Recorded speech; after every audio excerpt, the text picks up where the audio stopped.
चार आशीर्वाद। एक बार एक घने जंगल में एक शिकारी शिकार करने पहुंचा। वहां उसे रास्ते में घोड़े पर सवार एक राजकुमार मिला। शिकारी राजकुमार के साथ चलने लगा। चलते चलते उन्हें एक साधु मिला। अब वे दोनों साधु के साथ चल दिए।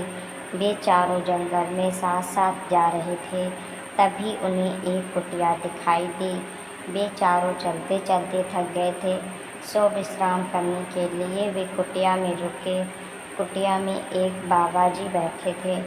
कुछ देर कुटिया में विश्राम करने के बाद वे बाबा जी को प्रणाम करके जाने लगे। बाबा जी ने उन चारों को चार आशीर्वाद दिए। बाबा जी ने राजकुमार को कहा, राजपुत्र, तुम चिरंजीवी हो रहो। तपस्वी से कहा, ऋषिपुत्र, तुम मत जियो। साधु से कहा, तुम चाहे जियो चाहे मरो, तुम्हारी मर्जी। और शिकारी से कहा, तुम ना जियो ना मरो। बाबा जी चारों को आशीर्वाद देकर चुप हो गए।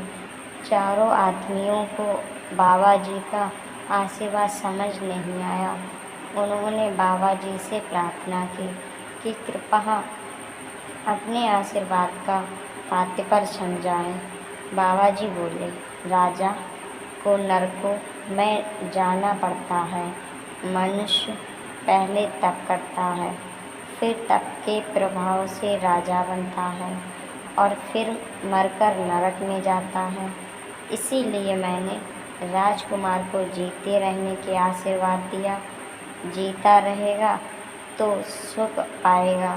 तपस्या करते रहने वाला जिएगा तो तपस्या करके अपने शरीर को कष्ट देता रहेगा।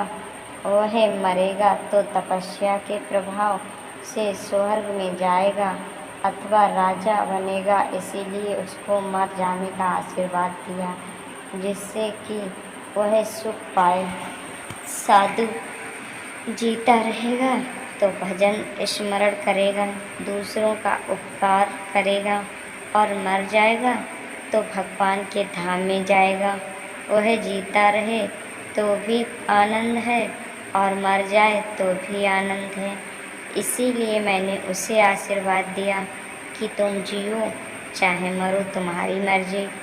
शिकारी दिन भर जीवों को मारता है, वह जिएगा तो जीवों को मारेगा और मरेगा तो नरकों में जाएगा।